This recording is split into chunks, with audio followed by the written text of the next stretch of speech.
Okay, we're going to go over the Q1 practice worksheet in preparation for our quarterly exam. Please remember that these are not all of the types of problems that will be on the test. You should also study all of the homework sheets and all of your old quizzes that we gave back to you in preparation for the quarterly exam. Okay, problem 1 says, which graph is the equation y equals negative x, negative 1/2 x plus 4. So just to recap really quick, of course, this is the slope, the number in front of the x, and this is the b, that's the y value of the y-intercept. So we can eliminate a bunch of these problems, well, a bunch of them we can eliminate this one because y, the starting point is negative 2, whereas these all have plus 4, actually, no, these all have plus 3, sorry. So only this one has a plus 4. So we need to go no further than that. We don't have to actually check the slope. So this is the only possibility. However, if you did want to look at the slope, this is a negative slope. Negative slopes always start high on the left side and come down as we go to the right, right? So these two have negative slopes.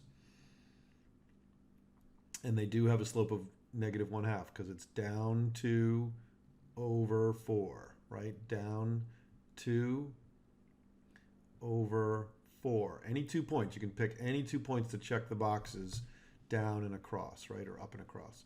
And of course, because we went down and not up, it's negative, and we went to the right, that's positive. And of course, that reduces to negative 1/2. So you don't have to check the slope, though. This was an easy problem because only one of these had a starting point of positive 4. Okay, problem 2 is from one of the earlier units. Find the final cost of a computer game if the original price is $34.99. The game is discounted by 33%, but has a sales tax of 6%. Okay, so it's originally this, but it's discounted by 33%. So that means that the discount is 33%. What is 33% of $34.99? Right, times 0.33. Okay. So if we put that in the calculator, and this is a little harder than would be on the exam because the exam has no calculator, but if we had a calculator and put this in, so we'd have easier numbers than this, right? I mean, you can do long multiplication, of course. So we put this in the calculator, we get 1155 rounded up, right? Or rounded off, I should say. 1155 is the discount, and these are dollars, right? Okay. That's the discount. That's not what the price of the game is, right? The discount comes off of the original price. The discount comes off the original price. So we have to subtract it from the original price. Okay? And we're going to get $23.44. Okay? That's the price you're paying for the game, but not including the sales tax of 6%. Okay? Now, we could repeat this process. So we could take this number and multiply it by 6%, right? 0.06. And that would give us, right, 0.06. Or times, I guess that was my dot was for times. So we can multiply this by 0.06. And that would give us the tax, and we'd have to add the tax back on top. But there's a little trick we can do, and we could have done it also above here, is we can multiply it by 1.06. Right? That's 6% plus 100%, because what we're going to do, right, this is times here, don't be confused, 23.44 times 1.06. Because what that does is it says, well, keep the original, that's the 1, right? Keep the 100% and add 6%, and that will give us the new price with the tax, right? So it saves us a step. So if you take out a calculator and you multiply 23.44 times 1.06, that's 106%, right? You get the final answer of 24.85. So that's the new price with the 6% tax. 6% tax, excuse me. If you had done just times 0.06, you're going to get a number, and you're going to have to add that to 23.44, and you'll get 24.85. Okay, but that saves us a little step there. So anytime you're adding 6%, you can multiply by 1.06. Or if you're adding 10%, you multiply by 1.10.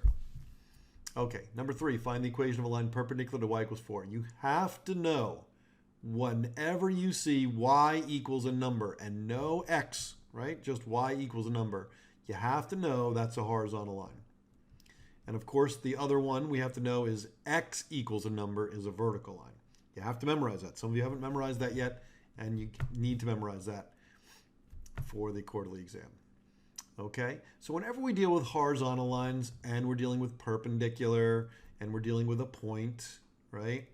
What we want to do is we want to sketch it. So, and it doesn't have to be fancy sketch. I'm using a straight line tool here, but you absolutely don't have to use straight line tool. You can just sketch it rougher than this.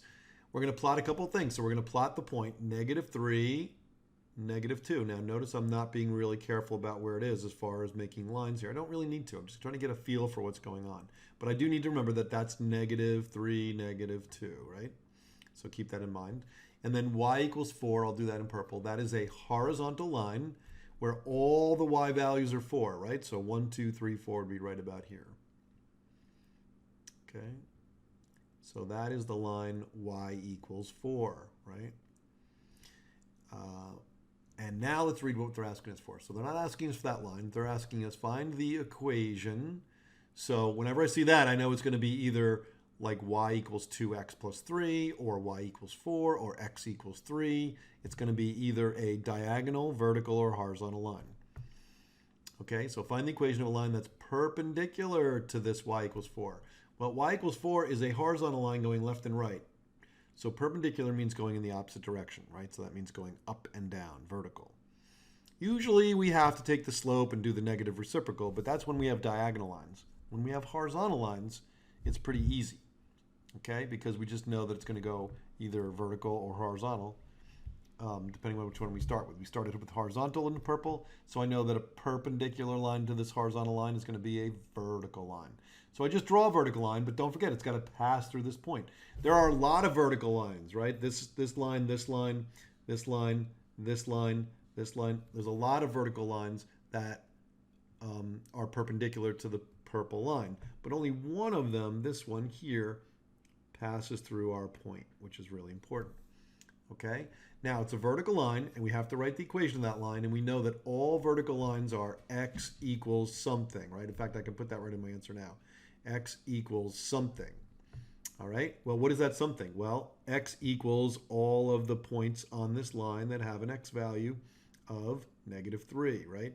Every dot on this blue line, including the green dot, has an x value of -3. So the equation of the line is x equals -3. So horizontal lines are named for all of the y values, right? So this is y value of 4, this is a y value of 4. Okay, because all the y values are the same, and vertical lines are named after what the x values of all the points are on that line. Okay. By the way, you can learn more about this on 4-H, or it's 4-help, I think is the name of the file. It's in Unit 4. Most of you copied it to Unit 5, I hope, which has step-by-step instructions on how to do this. This number 3 type of problem is found at the very end of that help sheet. Okay, find f of 2. This is just function notation, right? So f of 2, and this is a typo here, right? So this should have said f of x equals. So there's a typo here. So let's get that fixed right now. You probably figured it out, but that's what f of x is equal to, right? You have to have the function name. So really f of -2, that's what we're replacing x with.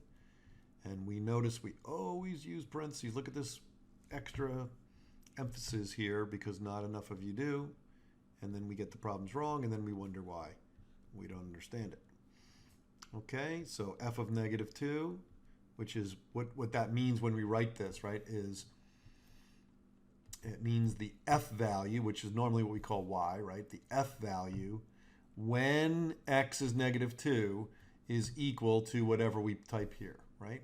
So it's telling you the f value. You're saying the f value is equal to, the y value is equal to, but this -2 is telling you when x, right here, is equal to -2. Okay, PEMDAS, there's no exponents.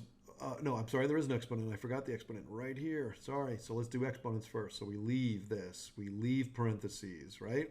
We do the exponent. -2 times -2 is a positive number. And we leave everything else alone. We don't do any other step except exponents. Then we do multiplication. Whenever you do multiplication, you drop parentheses because that's what multiplication gets used up, right? We do the parentheses or a number next to a parentheses. That is the multiplication operation. So when we're done with the multiplication operation, when we're done with that, then we know we can drop the parentheses, okay? And then you can write it across here just to save an extra line. So this is equal to negative 1. Okay, so f of 2 is negative 1. Be careful of the typo here on number 4. Okay, next page, number 5, right? Again, typo here, sorry about that. G of x equals. So what is g of 2, right? So g of 2 is equal to 5 minus 2 squared. Notice I replace all my x's with 2's, right? And 2 minus 2. I really don't have to go any further because as soon as I see this in my denominator, and I should have used parentheses, I didn't, apologies. I said to do it, so I should be consistent. So really, we don't have to do is look at this denominator and go, oh my gosh, the denominator is going to be equal to 0, right? We can't have that. As soon as I see that, I really don't have to do anything at the top, and I can simply say this is going to be undefined, right? Anything divided by 0 is undefined. When 0 is at the top, that's 0, but this is undefined, meaning there is no answer. Big difference. So just a quick recap, because I still have people struggling with this, right? 0 over 5, right, is asking the question, how many 5s can I fit in a 0, right? So we used a Skyrim example. If something weighs 5 weight, but you can't hold anything because you're cursed in Skyrim or some other RPG, right? 0, you can't hold anything. So that's 0. That's not a lot. It's not a big number, right? Okay. But if we go like this, right, a different problem. And 0 weight would be something like gold pieces, right? In RPGs, they don't weigh anything. So if you're saying how many gold pieces can you hold if you normally can hold a weight of 5, right? How many zeros go into 5? How many zeros can I fit into 5? Well, I can fit a lot of zeros, right? I can fit 1,000,000. I can fit 10 trillion. I can fit a Google. I can fit as many as I want. So if it's too many, right, infinity, we write undefined. So there's a big difference between the two, and you have to memorize it. Hopefully you understand it from our explanation, but if you don't, you just have to memorize it. A lot of times, some things just have to be memorized, and if you don't do that, you will struggle as we go forward, so please be sure you do. Okay, multiply first and then add like terms, right? Multiply first and add like terms. So I'm going to distribute. This is distributive property. This is a monomial times a binomial. So it's 3x squared minus 6x minus 5x. Okay? And that's 3. Then we do like terms. So like terms means what? Well, when you're adding or subtracting, see, we're adding or subtracting here, right? Then we're looking for after the number, we're looking for the variable to be the same. Now, these 3 are not the same, right? One of them is x squared, and 2 of them are x, see? So the first term here is not like term to these other terms. So I can't do anything with him. But these two, minus 6x minus another 5x, is like having minus 11x. Okay, and that's the final answer to the problem. So just a little bit of combining like terms here. Remember, you can multiply things that are not like terms. Like terms are only for adding and subtracting. That's why 3x times x is 3x squared. And 3x times 2 is negative 6x. But once we get past m in PEMDAS, right? So if we were doing PEMDAS, that was the m stage. This was the m stage, and then this is the a and d stage, right? A and s stage. M and D, A and S. So I'm subtracting. That means I need to have like terms. All right, and number 7 is another like term problem. I know your middle school teachers taught you things to do with triangles, for example. I'm going to use highlighting, so I'm going to say that and this term. I'll actually say the whole term, right? So the whole term is like terms here. This term here, and don't want to forget the sign, right? This term here, those are like terms. And then finally, this minus 2x, and this x, right, it's plus x, is a like term. Okay, I'm going to include the plus sign here. And I'm going to include the minus sign here. Okay, so we don't lose that. Okay, so let's add the yellow. So it's negative 5x squared plus 4x squared, right? So it's negative 5 of something plus 4 of something is negative 1 of something, but we don't write coefficients of 1. So even though it's negative 1x squared, we leave it like this. I'm going to do these blue ones next. So it's minus 2xy minus another xy, right? When you could put a 1 there temporarily if you'd like to. I know you can't put that in your final answer, but it's okay to put it in the middle of the problem when you start working. Same thing with this x here, if that helps you too. So during your work, you can add 1 in front of variables that don't have a coefficient because there's always a 1 there. But in our final answer, we don't write it. So, or I could put a 1 here if I wanted to and then write another line here. That would be okay, As long as my final, and even leave it here and then put it only in the final answer here without the ones. That's okay. So it's okay to leave ones in the problem until the end. Okay, so the two yellow ones, right? So these two here are going to be the minus x squared. Then the two blue ones here, right? I should have color coded that, but I'll do it now. So these two blue ones here are going to be minus 3xy. Okay, and then finally the two green ones here are going to combine to minus 2x plus 1x is minus 1x. Again, I'm not going to put the 1 here, but it's okay if you do. So that's basically the final. So just copy this down. Just copy this answer down and put it down here in the answer cut slot. Okay? I'm just going to do that because of the 2 got buried. Okay, 8. Find an equation of a line. So as soon as I see this, I'm thinking of 4-help. 4-help, that worksheet. It explains everything step by step with a nice little sample problem along the right column, right? There's 2 columns in 4-help to help you out. Find the equation of a line that passes through the point -4, -1 that is perpendicular to y equals -2x minus 12. Okay, I do not want to try to draw this. It's not wrong to, but I don't want to try to draw this because this requires using the techniques from 4-help, right? Which is step 1, steal the slope from the original problem. So from the original problem here, that line slope is -2. It's the number in front of the x. If there's no number there, that means -1, right? Or if there's no negative either, that would mean a slope of 1. Okay, and it's good to put it as a fraction because I know I'm going to flip it. Why do I know I'm going to flip it? Because we're asking about perpendicular, which is always negative reciprocal slope, right? Negative recip. That means flip it and change the sign. So that's what I'm going to do. So the slope of my line, right? Not this m. I know this is, we call this m also. If you want, you could call this like m1 and m2 if you want to help you, okay? But I'm not going to do that because it might confuse you more, but that's not a bad idea. So the m of our new line, right? So our new line m, in other words, this one, we're trying to find the equation of some line, okay, that's perpendicular to this line. So we stole the slope from this one, and we know that our perpendicular line has to have a negative reciprocal of this slope. So I'm going to flip this to be 1/2, and I'm going to change the sign. Negative means multiply by -1. So if it's negative, it's going to become positive. If it's positive, it's going to become negative. Okay, so this is going to become 1/2.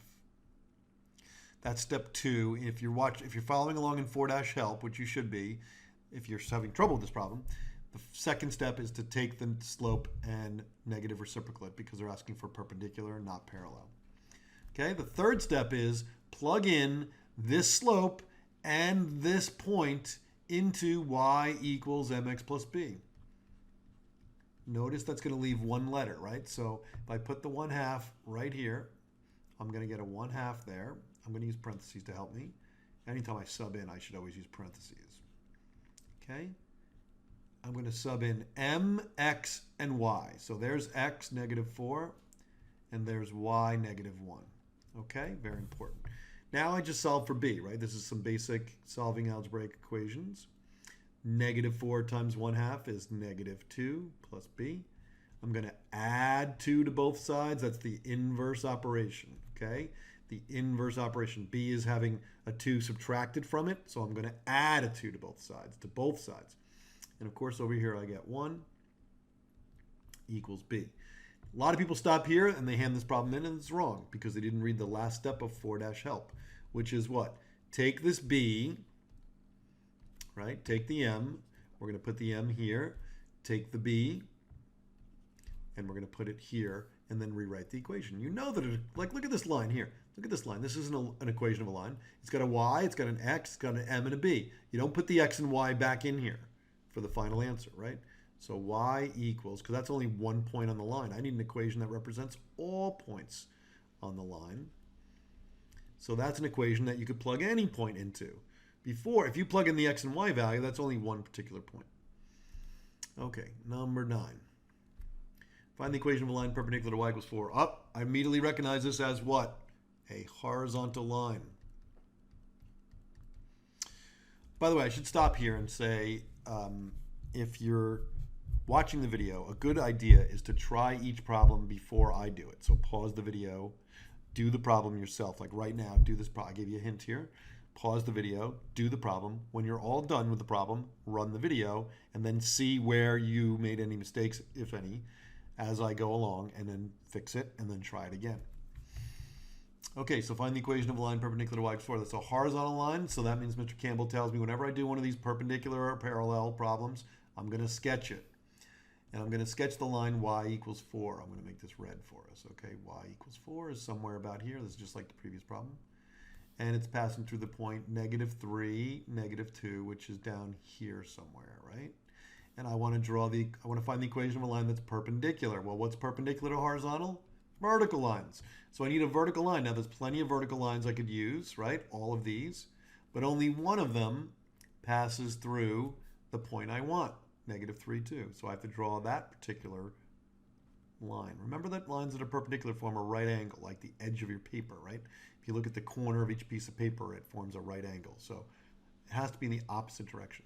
So what is the name of this line here, this green line, right?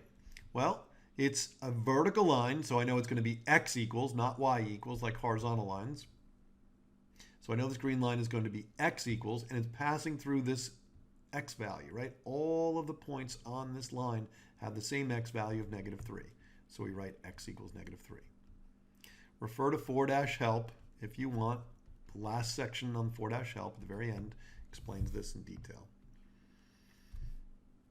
Okay, does this seem like a repeat problem to us? I'm not sure. Okay, anyway, again, there's the same typo, so I think this is a repeat problem. But I'm going to do it anyway. And there should be an f of x here, okay? Okay, so f of -2 equals -2 squared minus 2 times -2 minus 1.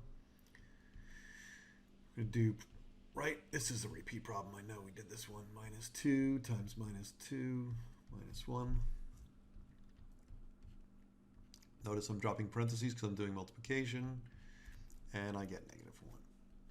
Okay, I think this one's new, right? Okay, so a lot of people struggle with this problem 11. Really good problem. We had similar problems in the past.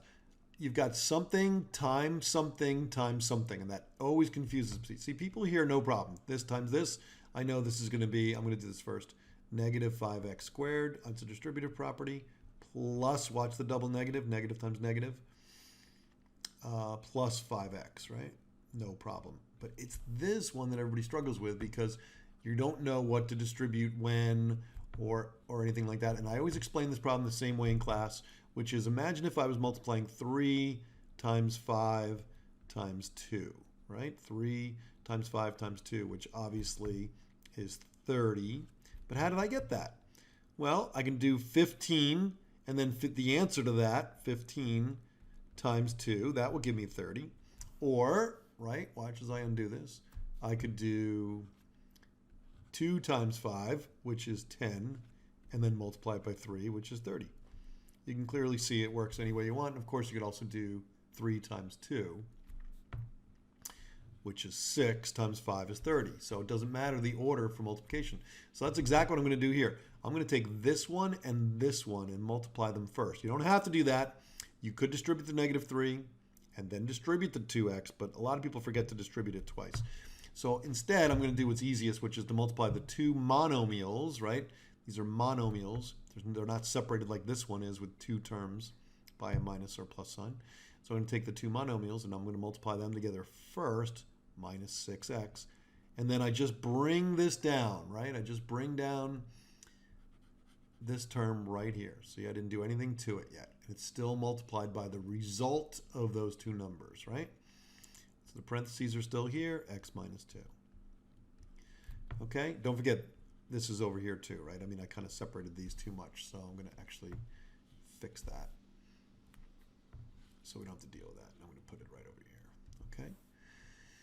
Okay, so I did, I did my multiplication stage, but I had to do this in 2 steps, right? So this multiplication is done, the parentheses are gone. This multiplication is not done. I only did 2 of the 3 factors, right? So I have to take the new combined factor and multiply it through here. So distributive property, minus 6x squared, right? First term. Then distribute it to the -2, plus 12x. Bring these terms down. Plus 5x. Okay, now we have some like terms, right? We have 6x squared and minus 6x squared and minus 5x squared are like terms, right? So that's a negative 11x squared.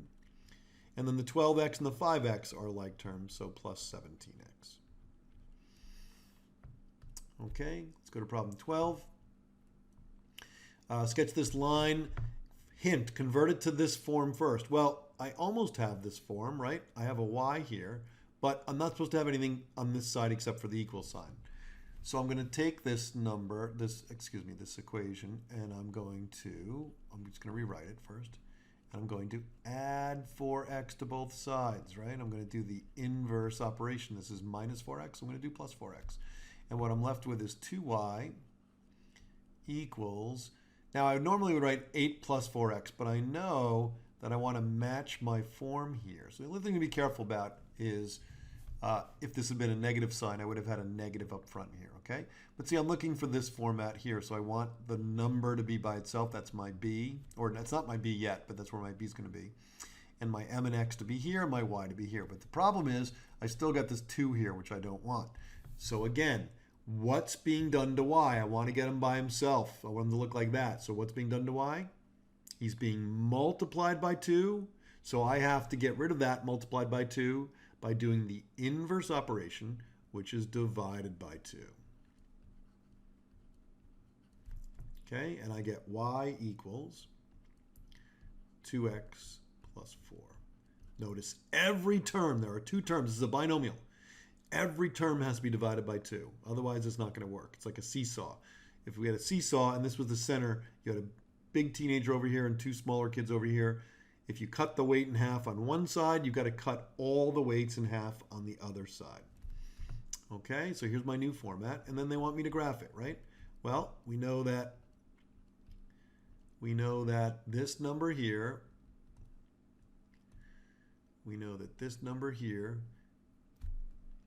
is the starting point. That's the y value of the y-intercept, and that is the slope. So we go to the y value of the y-intercept, right? So this means a y-intercept. So this is the y value of the y-intercept, but the y-intercept itself, right, is 0, 4, right? So whenever I ask you for the y-intercept or the x-intercept, I'm expecting points. That means an x and y value with parentheses, an ordered pair, right? Parentheses and a comma. Okay, and then the slope is 2, which if you want to make it a fraction sometimes helps, 2 over 1, which means a rise of 2 and then a run of 1. So rise means up and run means to the right, right? So I'm going to go up 2 and over 1. Now you can see that that's kind of only gets part of the line here, right? So you can also do, right? You can do minus 2 minus 1 because negative 2 divided by minus 1 is the same as 2 over 1, right? The double negatives become positive, right? So these are interchangeable. So if I'm going to follow this one here, okay, if I'm going to follow this one here, I'll use the highlighter. Hopefully this will help. So if I'm going to follow this one here, that means I'm going to go negative 2, that means down 2, and negative 1 for the run means to the left 1, right? Down 2, left 1, down 2, left 1. And all that means is that I can put points over here. Now, of course, if you connect these dots to our other 2 dots, you'll get a straight line. That's how you know you did it right? I'm going to take the straight line tool. So you know if it connects all of them nicely that you did it correctly. And that's basically what that line is. All you have to do is convert it to the right form, graph the starting point, and then use the slope to find some more points. Okay? So this is our parabola. We know this because we've done so many of these with the x squared, and all that they want us to do here is to make a table, and we know the values we usually pick. Sometimes they're not perfect. Sometimes we have to add or subtract some, right? But we usually try to do these 5, right? And if we notice that we're not getting enough of the shape and we want to add more, you can always add another one. I can always put a 3 here if I wanted to, right? You're not limited to these. All right, and I'm not going to do too many of these because it's going to take a while, but I'll show you how to do a couple of them, right? Which, by the way, looks just very familiar to before, I think. I forgot the squared here, be careful. So, yeah, this is going to be 4. So it's going to be y equals positive 4, but then I have this negative here. So negative 4 plus 4 minus 1, which is what we had before. And I believe that's negative 1. So I have negative 2, negative 1. Let's plot that point. Negative 2, negative 1. Okay? 0 is always a freebie almost, right? 0 is always an easy one. Because if I plug in 0, right, this thing goes to 0, this thing goes to 0, and I'm left with just this term at the end, negative 1, right? That's the y-intercept effect. So 0, negative 1 is right here, 0, negative 1, okay? If we put in 1, we're going to get negative 1 squared minus 2 times 1 minus 1. So that's going to be 1, negative 1, minus 2 minus 1 is negative 4. So 1 is negative 4. Okay, 1, negative 4. I'm just kind of going out of order here. This negative 1 is really important because it's going to be in between these two dots, right? So I want to see what's going on there because how can I have two dots like that? It seems strange. So when I put negative 1 in, I'm going to get negative 1 squared minus 2, negative 1 minus 1. So that's going to be negative 1, because that's 1 with a negative. This is going to be plus 2 minus 1, so that's going to be 0. Now, I can keep going, and you can on your own. I don't want to spend all of our time doing this, but you're basically going to get this upside-down parabola. Okay? And I kind of know to expect that because upside-down parabolas always have, well, it's a parabola because it is 2 here, right? Let me grab that different highlighter. Get rid of this stuff over here. So we know it's a parabola because of this 2, right? Anything to the higher power, well, to the second power. And then we also know this negative symbol right there makes it upside down. That's what makes it go like this. If that negative's not there, it's going to go up. Okay. 14, right? Common denominator. So I'm just going to change the numerator to have a common denominator. Very simply. There's, more details to this, but this is really middle school math at this point, and this should not be a big shock to anybody that I made negative 1/2, negative 2/4. Down here, the common denominator is 8. So I'm going to change this one to be negative 6/8. Okay, and immediately I can stop again because 6/8 minus 6/8 is 0. So it's 0 and I don't care up here, right? Of course it's 1/4, right? So why am I writing don't care, right? Well, because even though it's 1/4, anything divided by 0 is undefined. So I can just stop here and do undefined. All right, these guys always make them improper first. So 2 times 5 is 10, plus 1 is 11. Never use the negative sign, right? The negative just stays there. You just do the 2 times 5 plus 1. Okay, so that's 11/5, negative 11/5, excuse me. And then this is 4 plus 3 is 7, so minus 7/4. Don't forget to leave the parentheses. And then we're just going to multiply across, right? So it's going to be negative times negative is positive, so no negative sign. 77 over 20. And we like improper fractions, so we're just going to leave it at that. All right, I think that's all on this page. Let's go to the last page. Okay, so this is a pretty tough problem here. We want to write an equation, right? Y equals mx plus b. And I want it to be x and y to find the heights of the stacks of bowls based on any numbers of bowls. So if you wanted to make a table, right, we could make a table of values, x and y.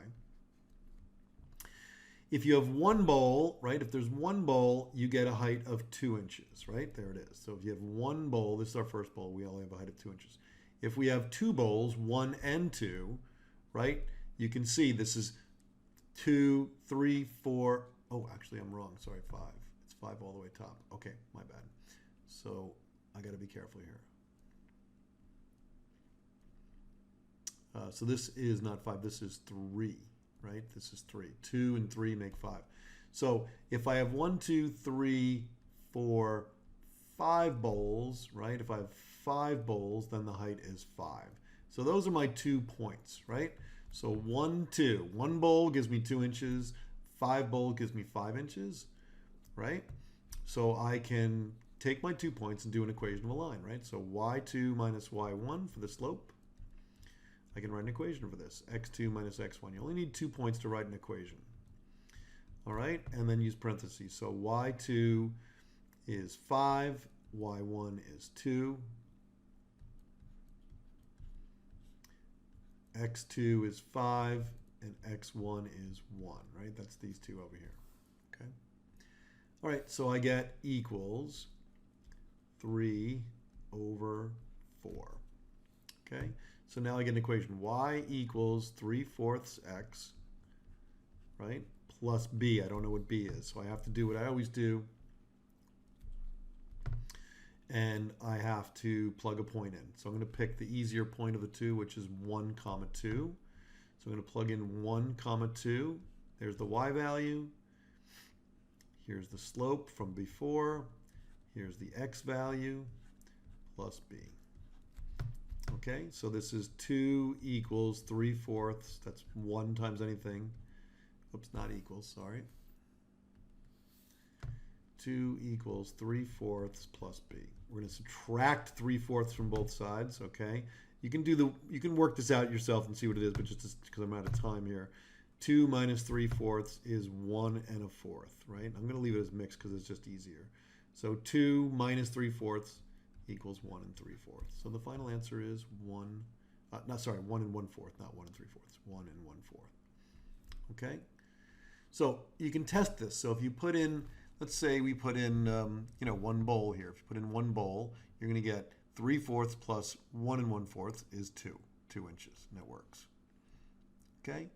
These are going to be fractional answers, but if you put in 5 bowls, you should get 5 inches, and certainly that works. If you plug a 5 in here, you're going to get 15 over 4, and if make this improper, that's going to be 5 over 4, so that's 20 over 4, and 20 over 4 is 5, so that one works out pretty nicely. I'm not going to do the rest of this here because this is really a C problem, although if you want to do this, just plug in 10 for x. Okay, and of course the x variable is the number of bowls,